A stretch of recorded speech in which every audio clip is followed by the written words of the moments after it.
उल्टे लटके बेताल को कंधे पर लाद कर चल पड़े। इसी बीच एक बार फिर बेताल ने राजा को एक नई कहानी सुनाते हुए कहा, बहुत समय पहले एक भगवती नाम की नगरी हुआ करती थी। उस नगरी में राजा रूपसेन का राज हुआ करता था। राजा को शादी करने का बड़ा मन था। एक दिन राजा ने अपने चिंतामणि नामक के तोते से पूछा, बताओ मेरी शादी किसके साथ होगी। तोते ने कहा, मगध की राजकुमारी चंद्रावती से। राजा ने तोते की बात सुनने के बाद एक ज्योतिषी को बुलाकर यही सवाल पूछा। ज्योतिषी ने भी राजा को वही उत्तर दिया जो तोते ने दिया था। मगध की राजकुमारी को भी अपने होने वाले वर के बारे में जानने का बड़ा मन था। राजकुमारी ने अपनी मैना मंजरी से पूछा, अरे यह बताओ मेरा विवाह किसके साथ होगा। मैना ने भी राजकुमारी को राजा रूपसेन से शादी होने की बात बताई। इतना सुनने के बाद दोनों नगर की तरफ से शादी का न्योता एक दूसरे को भेजा गया, जो स्वीकार हो गया। इस तरह राजा रूपसेन और राजकुमारी की शादी हो गई। शादी होने के बाद रानी अपने साथ मैना को भी लेकर आई।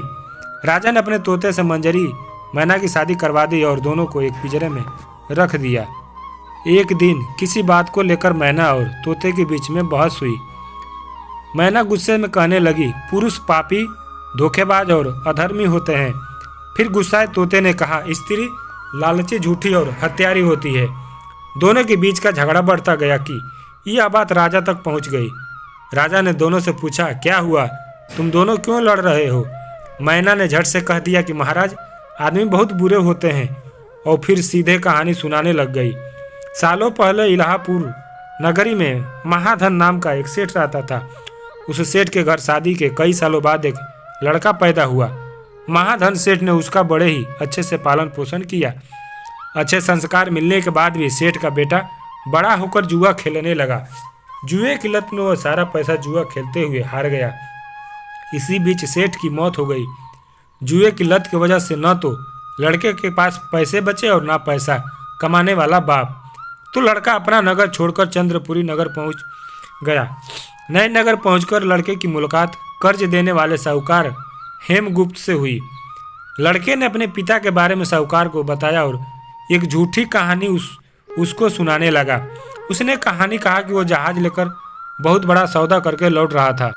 उसी समय समुद्र में इतना तेज तूफान आया कि उसका जहाज वहीं डूब गया और वो बच बचाकर यहाँ पहुँचा है।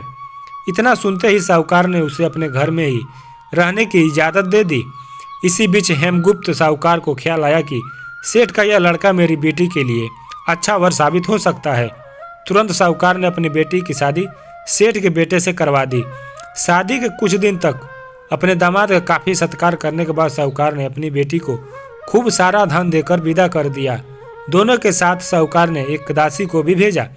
रास्ते में सेठ के बेटे ने अपनी पत्नी से कहा, सारे गहने मुझे दे दो, यहाँ कई लुटेरे हैं। उसकी पत्नी ने ऐसा ही किया। जेवर मिलते ही उसने दासी को मारकर कुएं में फेंक दिया और पत्नी को भी कुएं में धक्का दे दिया। लड़की जोर जोर से रोने लगी।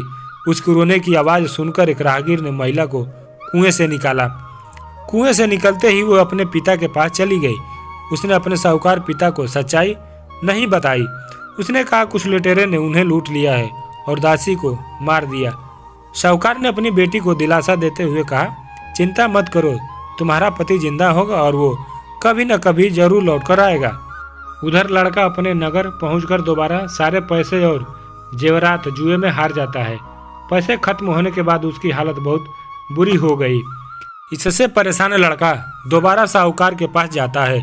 वहां पहुंचते ही उसकी मुलाकात पत्नी से होती है। वो उसे देखकर बहुत खुश होती है और बताती है कि उस दिन जो कुछ भी हुआ उसने अपने पिता को नहीं बताया है। वो उस झूठी कहानी के बारे में अपने पति को बताती है। जैसे ही साहूकार अपने दामाद को घर में देखता है तो उसका स्वागत किया। कुछ दिन साहूकार के घर में रहने के बाद एक रात को मौका देखकर सेठ का बेटा अपनी पत्नी को मारकर उसके सारे जेवरात लेकर फरार हो जाता है। यह कहानी बताने के बाद मैना कहती है, महाराज, ये सब होते हुए भी मैंने खुद अपनी आंखों से देखा है। यही वजह है कि मैं आदमियों को पापी कहती हूँ। मैना की कहानी सुनने के बाद राजा तोते से कहता है, अब तुम बताओ स्त्रियों को बुरा क्यों कह रहे थे। यह सुनते ही तोता भी कहानी सुनाने लग जाता है। वो बताता है कि एक समय वो कंचनपुर में सागर दत्त नाम सेठ के यहाँ रहता था। उसके बेटे का नाम श्री दत्त था, जिसकी शादी पास के ही नगर श्री विजयपुर के सेठ सोमदत्त की बेटी से हुई थी। शादी के बाद व्यापार करने के लिए लड़का परदेश चला गया। उसकी पत्नी जयश्री उसका इंतजार बेताबी से करती थी, लेकिन 12 साल गुजर गए, लेकिन वह परदेश से लौटकर नहीं आया। अपने पति का इंतजार करते हुए एक दिन महिला अपनी छत से एक पुरुष को आते हुए देखती है। वो उसे बेहद पसंद आता है। वो उसे अपनी सहेली के घर बुलाती है। वो उससे बात करती है और उससे रोज अपनी सहेली के घर मिलने को कहती है। अब श्री दत्त की पत्नी जयश्री उस युवक से रोज मिलने लगती है। ऐसा होते होते कुछ महीने बीत गए। इसी बीच एक दिन जयश्री का पति श्री दत्त परदेश से लौट आता है। महिला अपने पति को देखकर परेशान हो जाती है। थका हारा श्री दत्त आराम करने के लिए बिस्तर पर लेटते ही एकदम सो जाता है। मौका देखते ही उसकी पत्नी उस युवक से मिलने के लिए अपनी सहेली के घर चली जाती है। रात को उसे बाहर जाते हुए देख एक चोर उसका पीछा करता है। वो देखता है कि वो किसी के घर में चली गई। अफसोस, वो युवक सांप काटने की वजह से मर जाता है। जैसे ही जयश्री उसे देखती है तो उसे लगता है कि वो सो रहा है। वो उसके करीब जाती है। उसी समय पास के पीपल के पेड़ पर बैठा भूत मरे हुए युवक के शरीर में घुसता है और महिला की नाक काटकर वापस पेड़ पर जा बैठता है। रोते हुए वो अपनी सहेली के पास पहुंची और उसे पूरी कहानी बताई। सब कुछ सुनकर उसकी सहेली जयश्री को सलाह देती है कि चुपचाप घर चली जाओ और जोर जोर से रोने लगा। जैसे ही कोई नाक के बारे में पूछे तो कह देना कि तुम्हारे पति ने काट दी है। वो ऐसा ही करती है। लड़की का पिता श्रीदत्त भी शिकायत करता है। इसके बाद सभा में सभी पेश होते हैं। जैसे ही राजा लड़की की कटी हुई नाक देखता है तो गुस्से में उसके पति को सूली पे लटकाने का फैसला सुना देता है। उस सभा में वो चोर भी मौजूद होता है जिसने श्रीदत्त की पत्नी को रात में घर से बाहर जाते हुए और अन्य चीज़ों को देखा था। राजा द्वारा सुनाई गई सजा को सुनते ही चोर बहुत दुखी होता है। वो किसी तरह से हिम्मत करके राजा को सारी कहानी बताता है। कोई भी उसकी बात पर विश्वास नहीं करता तो चोर कहता है, आप वहाँ चलकर देख लीजिए। भूत भी वहीं है और युवक की लाश भी। जब जांच की जाती है तो बात सच निकलती है। यह बात बताकर तोता कहता है, राजन, महिलाएं इतनी दुष्ट होती हैं। इतना कहकर बेताल राजा विक्रमादित्य से कहता है, बताओ महिला और पुरुष में से ज़्यादा पापी कौन है? राजा कुछ देर सोचकर बताते हैं, महिला ज़्यादा पापी है।